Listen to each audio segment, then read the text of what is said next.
Welcome to America Who Died Today. Here, we remember the stars who left their mark on show business and culture. Don't forget to watch the videos till the end to catch all the interesting facts about their lives and careers, and leave your comments. We value your thoughts. Let's celebrate those who may be gone but will always remain in our hearts.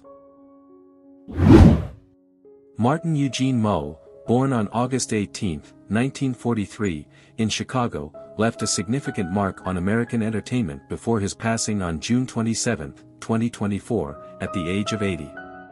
His versatile career spanned acting, music, comedy, and art, and he was celebrated for his comedic timing, unique humor, and satirical approach that helped define the television landscape of the 1970s and 1980s.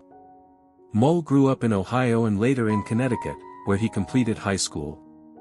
With an early interest in the arts, he pursued painting, earning a Bachelor of Fine Arts and a Master of Fine Arts from the prestigious Rhode Island School of Design. Though he initially focused on painting, Mull's path led him to explore comedy and music, ultimately paving the way to a career in entertainment. His work as a songwriter launched him into show business, and by the early 1970s, Mull was performing as a musical comedian, captivating audiences with his wit and satirical songs. Known for creating a cozy atmosphere on stage with thrift store furniture, he approached comedy with a sense of irony that became a trademark of his early performances. This distinct style allowed him to open for high-profile acts like Randy Newman, Bruce Springsteen, and Frank Zappa, leading to a reputation as a refreshingly unconventional entertainer. In the mid-1970s, Mull began to expand his career into acting, landing his first significant role as Garth Gimble in the cult classic series Mary Hartman, Mary Hartman. The role, a satirical take on the traditional soap opera, was a natural fit for Mull's ironic humor and led to the spin-off shows Fernwood Tonight and America Tonight, in which he played Barth Gimble, a parody talk show host. The character became a touchstone for Mull's career, establishing him as a distinctive voice in American comedy. As his television career blossomed, Mull took on roles in a variety of other popular shows and films throughout the 1980s and 1990s. His portrayal of Colonel Mustard in the 1985 film Clue showcased his talent for balancing humor with a hint of dramatic flair. The decade also saw him in films like Mr. Mom and Serial, and his brief lead role in the film Serial, 1980, allowed him to display his acting skills outside of his typically comedic roles. On television, he became a fixture on Roseanne, where he played Leon Karp, Roseanne's openly gay boss and friend, for nearly a decade. This role not only provided an outlet for Mull's comedic talents but also contributed to the broader cultural conversation around LGBTQ+ representation in the media during the 1990s. Mull's voice acting in the 2000s, particularly as the character Vlad Masters in Danny Phantom, introduced him to a younger generation, who embraced his portrayal of the main antagonist with the same admiration that his earlier fans had. His involvement in Arrested Development, where he played the quirky private investigator Gene Parmesan, endeared him to audiences once more and solidified his place in the canon of iconic television characters. His recurring role as Russell the pharmacist on 2.5 Men further showcased his effortless comedic timing, as he played a stoner character that brought humor to the show. Beyond television and film, Mull had a deep commitment to the visual arts. Throughout his career, he continued painting, often reflecting his humor and satirical edge in his artwork. His pieces appeared in solo and group exhibitions, and his work became recognized in the art world as well as in entertainment. In 1971, he joined an exhibit protesting the lack of contemporary art at Boston's Museum of Fine Arts, holding an installation in the museum's men's room as a symbolic display. He also published a book of his paintings, Drawings and Words, in 1995, and his work graced the covers of novels and albums, further blurring the lines between his artistic pursuits. On a personal level, Mull was married 3 times and had 1 daughter, Maggie, with his third wife, Wendy Haas. Maggie would go on to become a co-executive producer for Family Guy, extending the family's legacy in entertainment. Mull held an agnostic view on religion and spoke openly about his skepticism toward organized faith, though he respected the beliefs of others. Mull passed away after a long illness in his Los Angeles home in June 2024. Remembered by fans and colleagues alike, he left behind a legacy as an innovative, multi-talented artist whose work spanned nearly every medium in entertainment. His unique blend of humor, intelligence, and creativity made him a beloved figure in American culture, and his contributions to television, music, and art will continue to influence future generations. Cindy Morgan, born Cynthia Ann Sikorsky on September 29, 1954, in Chicago, Illinois, was an American actress with a career spanning several decades. Of Polish and German descent, Morgan's early life was rooted in the Midwest, where she first cultivated a love for performance.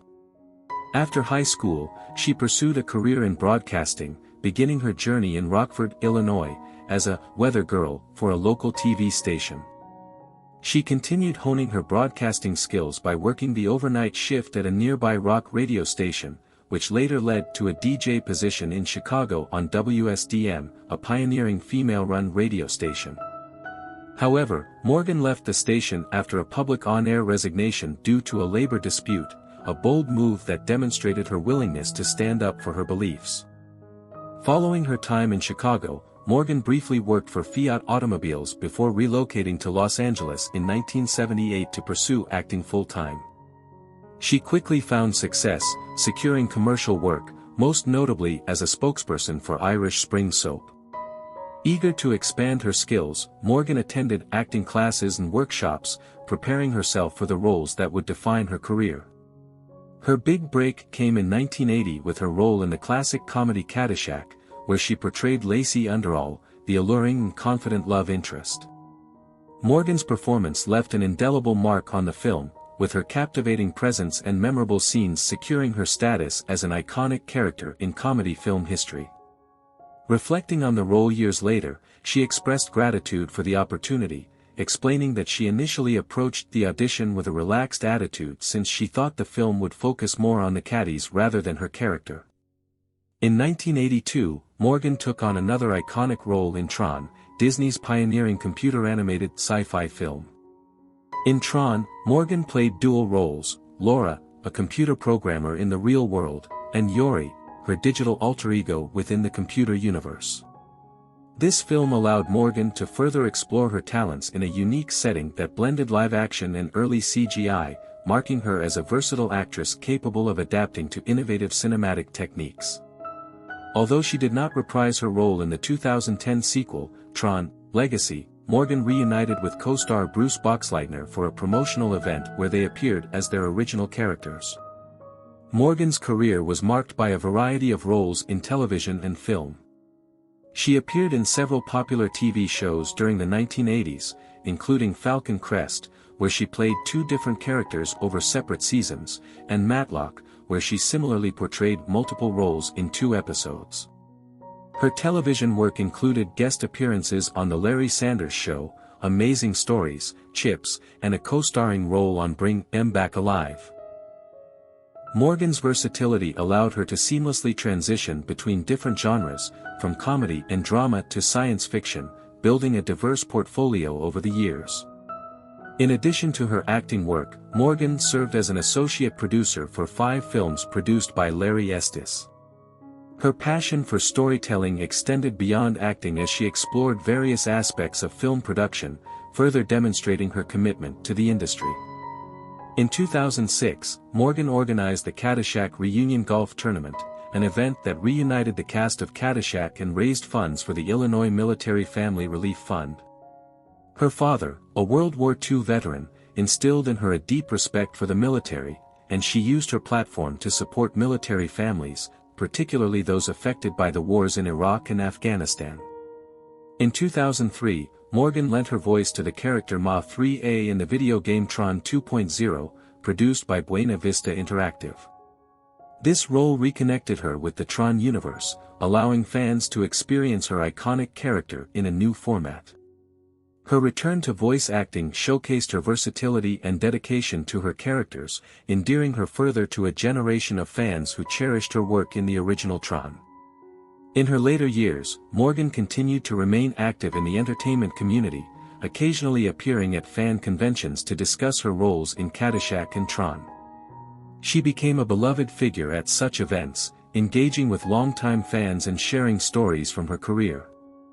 By 2009, she was living in Florida, working on a memoir tentatively titled From Catholic School to Caddyshack, intending to give fans an inside look at her experiences in Hollywood and the making of one of the most iconic comedies of all time. Tragically, on December 30, 2023, Cindy Morgan was found deceased in her home in Lake Worth Beach, Florida, from natural causes at the age of 69. Her last known social media activity was a heartfelt post on December 25, 2023, just days before her passing. Morgan's legacy lives on through her unforgettable roles and her contributions to both film and television. Her passing marked the end of an era for her fans, but her work continues to inspire and entertain, a testament to her talent and enduring appeal in the world of entertainment. Kenneth Page was a celebrated American actor and cabaret singer, known for his rich, charismatic voice and versatile stage presence. Born on January 20, 1954, in St. Louis, Missouri, Kenneth Page grew up in a Catholic household with his mother, Gloria, and stepfather, Garvin Gilstrap. His passion for theater began early, sparked by the influence of a teacher and an older cousin. Page attended Bishop Dubourg High School, graduating in 1972, and went on to study theater at Fontbonne College in Clayton, Missouri, on a full scholarship. Page's career took off in the local St. Louis theater scene, particularly at the Muni, one of the largest and oldest outdoor theaters in the country. His performances at the Muni included iconic roles in productions such as Jesus Christ Superstar, Ida, The Wizard of Oz, and Les Miserables. Moving to Broadway, he made his debut in The Wiz, playing the role of the lovable lion, and quickly became a sought-after talent on the musical stage. One of Page's most memorable performances was in the original cast of Ain't Misbehavin', a musical revue celebrating the life and music of Fats Waller. Page's portrayal of Ken earned him the Drama Desk Award and solidified his place in theater history. Another landmark role came in the form of Old Deuteronomy in the Broadway production of Cats, which he reprised for the 1998 filmed adaptation. His powerful, soulful voice made him an unforgettable presence on stage, and his role as Old Deuteronomy became one of his most cherished portrayals. He also took on the challenging roles of God in Faust and Children of Eden, performing in major theaters like La Jolla Playhouse and London's West End. In addition to his theater work, Kenneth Page gained recognition for his voice acting, particularly as Oogie Boogie in Tim Burton's The Nightmare Before Christmas. His performance as the flamboyant, villainous character became iconic, and he reprised the role in multiple Disney attractions and video games, including Kingdom Hearts. His film appearances also included All Dogs Go to Heaven, where he voiced King Gator, and Dreamgirls, where he portrayed Max Washington. In his later years, Page developed a cabaret show, Page by Page, which showcased his unique blend of humor, storytelling, and musical talent. He also directed and performed in regional and touring productions, remaining deeply connected to the theater community until the end of his life. As a tribute to his legacy, the Muni cast him as the voice of Audrey II in their production of Little Shop of Horrors, adding another beloved character to his diverse repertoire. Kenneth Page passed away peacefully in his sleep on September 30, 2024, at the age of 70. His contributions to Broadway, film, and cabaret remain celebrated, and he is remembered for the indelible warmth and artistry he brought to every performance. Charles Osgood Wood III, one of the most enduring voices in American radio and television, spent a lifetime creating thoughtful, insightful, and often humorous journalism that resonated deeply with audiences across the United States. Born on January 8, 1933, in Manhattan, New York, Osgood became known for his soothing, warm voice and distinctive bow tie, which became almost a signature of his character. Most notably, he was the beloved host of CBS News Sunday Morning for over 2 decades, from 1994 until his retirement in 2016. But his contributions to American media date back even further, to 1971, when he first began the daily radio series The Osgood File, which became an iconic program over its 46-year run. Through both radio and television, Charles Osgood shared his thoughtful perspective, artistic sensibility, and a rare mix of warmth and wry humor, leaving an indelible mark on journalism and American culture. Osgood's early life began in New York, but his family soon relocated to Liberty Heights, a neighborhood in Baltimore. Here, he grew up during the tumultuous years of World War II, witnessing firsthand the fears and hopes of a nation at war. These early years in Baltimore left a profound impact on him, later inspiring his autobiographical work Defending Baltimore Against Enemy Attack in 2004. In this memoir, Osgood reflects on his childhood, blending nostalgia with his signature wit as he remembers the unique experiences of growing up in a city that was on edge yet full of camaraderie during a challenging era. This book, with its rich, reflective storytelling, gives readers a glimpse into the formative years of a man who would go on to become a trusted voice of American media. After his childhood in Baltimore, Osgood's family moved to New Jersey, where he completed his high school education. From there, he went on to Fordham University in New York, where he majored in economics, graduating with a Bachelor of Science degree in 1954. Yet, even during his studies, his passion for radio and storytelling began to emerge. He joined the campus radio station, WFUV, where he developed his broadcasting skills, filling the airwaves with his piano music between radio segments. Among his colleagues and friends at the station were future stars like Alan Alda and Jack Haley Jr., who would each go on to make their marks in entertainment. These early experiences in radio instilled in him a love for the medium and helped shape his unmistakable style, one that was conversational, engaging, and instantly familiar. Upon graduating from Fordham, Osgood briefly worked as an announcer on the classical radio station WGMS in Washington, D.C.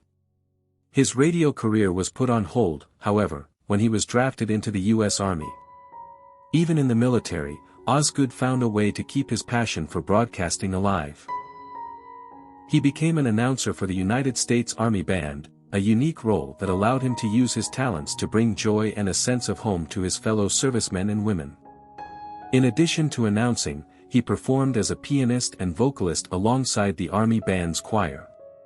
His musical talents and sense of humor endeared him to his comrades, and he even collaborated with the future composer John Kakavas, marking the beginning of a long friendship. This partnership led to the production of a patriotic album titled Gallant Men, with Senator Everett Dirksen narrating, which went on to win a Grammy Award in 1967. This experience highlighted Osgood's remarkable ability to blend music, patriotism, and storytelling in a way that resonated with audiences. Following his time in the Army, Osgood returned to civilian life and rejoined the radio industry, this time working under a series of pseudonyms like Charlie Woods, Chuck Forrest, and Carl Walden. These early roles saw him broadcasting in the Washington, D.C. area, where he honed his craft and developed his trademark style of combining news with humor and humanity. He even hosted a private radio show under a pseudonym for then-President Dwight D. Eisenhower, who was recovering from a heart attack. These years of experimentation and adaptation helped solidify Osgood's unique voice, one that could handle the most serious news with grace while still finding moments of humor and empathy. In 1971, Osgood joined CBS, beginning a career that would make him a household name. He became a fixture on CBS Radio with the Osgood File, a daily series where he shared news stories, personal insights, and witty commentary. His reports were often delivered in verse, earning him the affectionate nickname, the Poet in Residence, at CBS. This was a rare talent in news media, where his ability to present complex ideas with clarity and rhythm made him a favorite among listeners. Over the years, his poetic style and conversational tone distinguished him from other journalists, allowing audiences to feel that he was speaking directly to them, as a friend and confidant rather than just a news broadcaster. In 1994, Osgood was chosen to take over CBS News Sunday Morning, a program known for its unique blend of news, arts, and culture. This role would define his career, as his calm and comforting presence on the Sunday morning show became a staple for millions of viewers. Sunday morning was more than just news, it was a space for contemplation, beauty, and reflection, and Osgood's gentle, thoughtful demeanor suited the show perfectly. His deep, slightly gravelly voice was the sound of Sunday mornings, inviting viewers to start their week with both curiosity and introspection. The program concluded with his familiar line, "Until then, I'll see you on the radio," a phrase that became iconic in its own right. His style of reporting reflected an era when journalism was more focused on depth and understanding, and his departure in 2016 marked the end of an era for CBS News Sunday Morning. Throughout his career, Charles Osgood received numerous awards in recognition of his contributions to journalism. He was honored with the Paul White Award from the Radio-Television Digital News Association and inducted into the National Association of Broadcasters Hall of Fame. Osgood was also presented with the prestigious Walter Cronkite Award for Excellence in Journalism. These accolades serve as a testament to his professionalism, talent, and the affection with which he was held by both colleagues and viewers alike. On the personal side, Osgood led a rich and fulfilling life. His first marriage to Teresa Odetta ended in divorce, but he later married Jean Crafton, with whom he shared a loving family life. Together, they raised 5 children, balancing his demanding career with the responsibilities of family.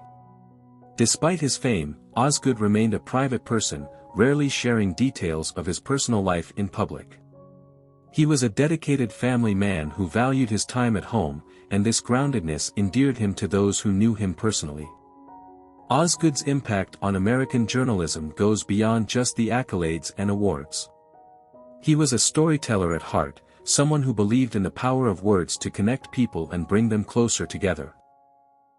Whether through a well-crafted news report, a whimsical poem, or a simple human story, he found ways to communicate that were both informative and uplifting. His work inspired generations of journalists to pursue a more humane and artful approach to news, reminding audiences that behind every story are real people and real lives. As viewers tuned in to hear his warm voice and signature sign-off, Osgood left them with a sense of connection and a reminder of the common humanity that binds us all.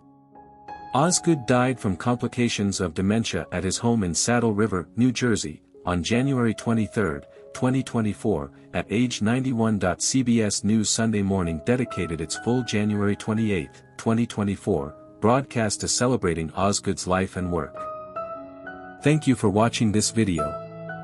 May the memory of these outstanding people continue to inspire us all. We cannot change the course of time, but we can keep in mind their contribution and significance. If this video has affected you or you want to know more, don't forget to subscribe to our channel and leave a comment. Let's continue to share their stories and keep the memory of them together. See you soon, and remember that those we love never leave without a trace.